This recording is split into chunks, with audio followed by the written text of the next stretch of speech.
Paul Harrell, weekdays from 4 to 6. Learn more at paulharrell.com. I want to welcome back to the program. We have Mr. Josh Waters is with us from Political Strategies. Now, Josh is been on the ground all day down at the Marble Palace, so feel very sorry for him. He's been down at the Marble Palace listening to testimony about taxes at the Tax Reform and Relief tax farce. So, Josh, what can you tell us about the deliberations today? Hey, Paul. Well, you know, there's a lot of really good news today, actually, and I'll tell you why. We heard great testimony from all these other great states who've actually cut taxes in their state. So there's some good news out there that's happening in the other states. Unfortunately, Arkansas hasn't done that yet, but that's basically what we heard today in a nutshell. We heard from Indiana, North Carolina, Oklahoma, and Kansas, and what they have done in their states to reduce the tax burden on people.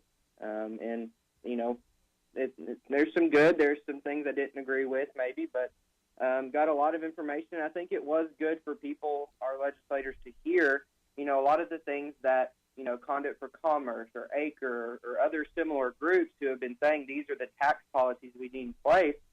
You know, those are some of the things these legislators not only advocated for, but they have done. So that was somewhat encouraging. Now, are our legislators going to do that?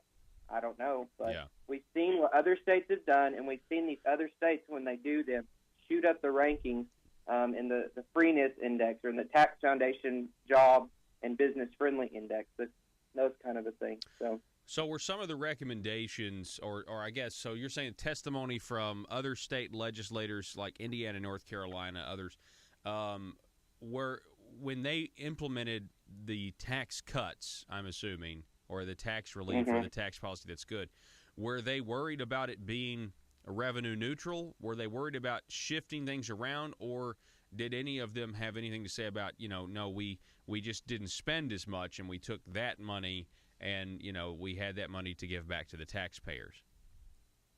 Yeah, you know, I think almost every one of them up there, except maybe one, emphasized how important it was to look at spending reform and government reform overall as you look at tax reform, and that they go together. That was a recurring theme that you can't, you know, and we saw this in one state in Kansas, you can't cut taxes and continue to increase spending. It just doesn't work. And today, math is math, numbers don't lie. So, you know, it started out with North Carolina, and he really did actually talk about cutting taxes. It was the Speaker of the House from that state, but also talked about managing spending and the rate of growth of spending. And that's, you know, something that Conduit for Commerce and others have talked about, capping the growth rate in government spending from year to year.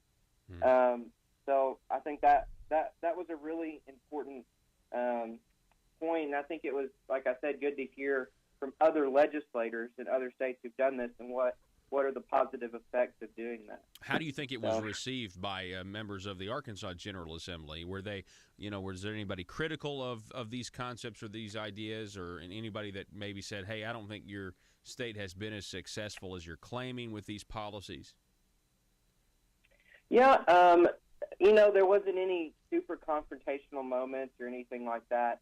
I know Senator Elliott, you know, was kind of pressing hard because these were Republicans from Republican states, and one guy even said, I'm a conservative Republican. And so I think it was more of a ideological difference there. I know, right, conservative Republicans said in a committee room. They're walking on glass there, I think. So I don't think there was a ton of pushback. There are some questions, kind of follow-ups about, one thing that stood out today, Paul, was the speaker from North Carolina. They're talking about, they asked people at lunch, some of the legislators at lunch today, okay, have you had, 1,000 people show up and protest? And they're like, no, we haven't had that. He's like, well, we did.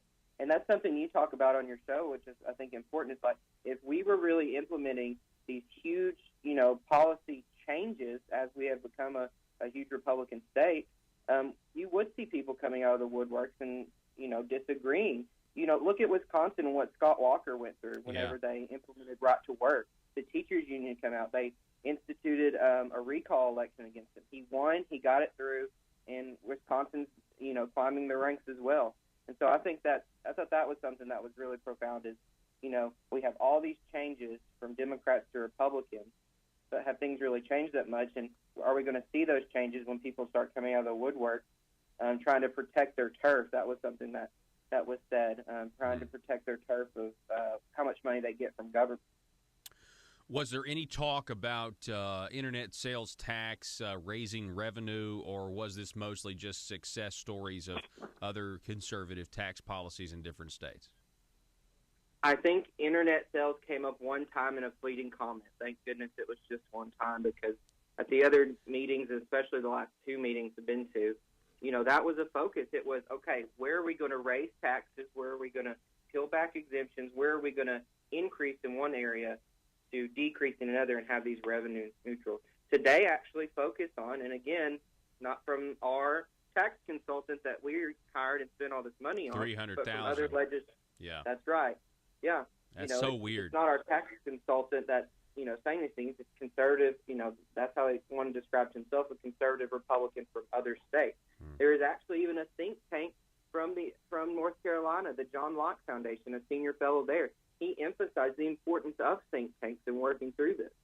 And so I thought that was good, because like you have Conduit for Commerce, ACRE, other like-minded organizations and activists around the state who have been saying these things over and over and over.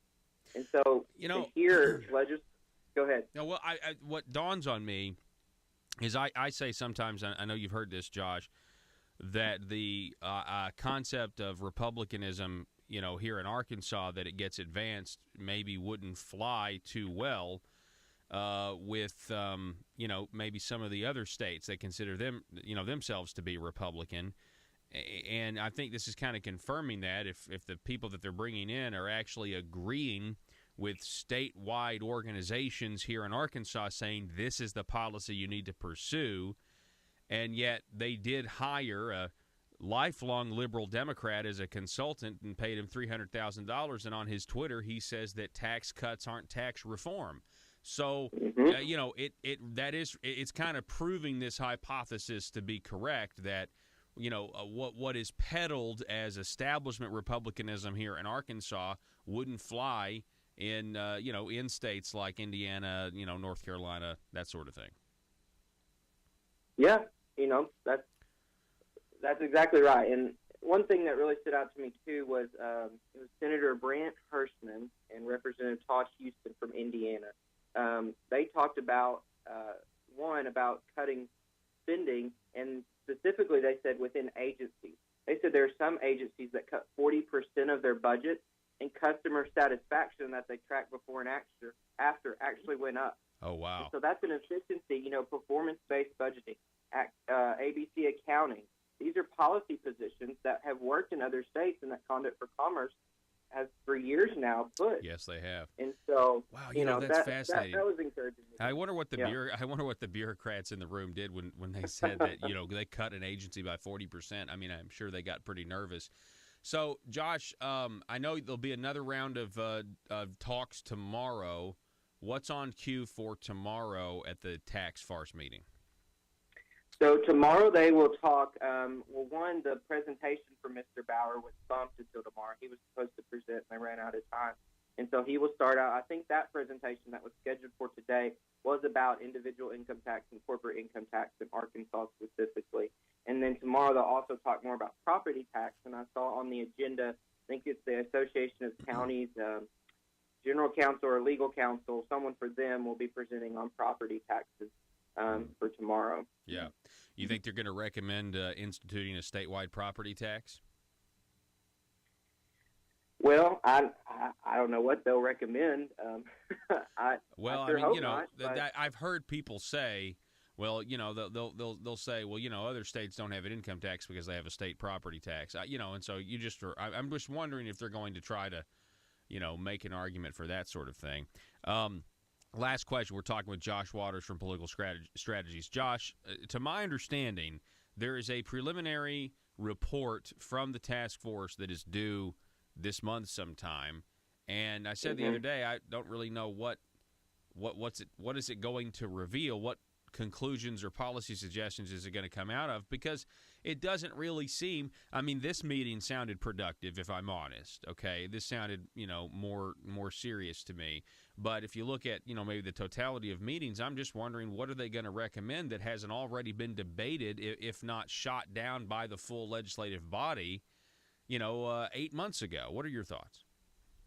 Yeah, that was actually a question from Representative Johnson today. He asked, now in North Carolina was kind of the gold standard today to me that stood out of what worked effectively in their state.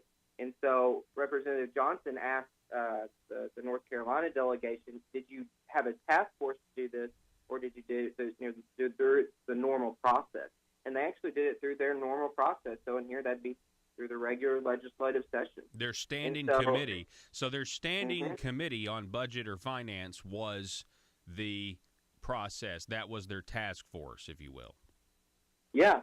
Now he threw in, I thought this is great, but if they got something that good out of North Carolina, we're going to be number one then, right? If we have a whole task force, we're spending hundreds of thousands of dollars on a consultant, on reimbursement and mileage for them to get down there, on bringing in people from out of state, because I know that probably costs quite a bit today as well.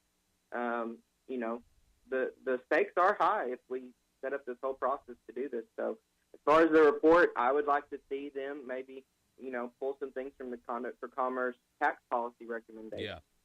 Yeah. I don't know if there's going to be specifics of let's, reduce to this rate or that rate. I think that's what people are wanting and maybe expected even from the task force, but I think it might be generalities and what we need to research more. And time will tell. They have a few more weeks, but I think people at the end of the day are ready for government to shrink. They want to shrink the size and scope of government here in Arkansas. That's cutting taxes, because in Arkansas under the RSA, that means we're going to be spending less. Yep, you're exactly right. I'm actually going to go over some of those numbers here at the bottom of the hour. Fascinating stuff. Josh Waters, hopefully we can check in with you tomorrow, because I know you're going to be at the meetings tomorrow as well. So good luck down there at the Marble Palace, and we'll talk to you soon. All right. Thanks, Paul. All Have right. a great show. Yes, folks, we got to go to break. Paul Harrell, weekdays from 4 to 6. Learn more at paulharrell.com.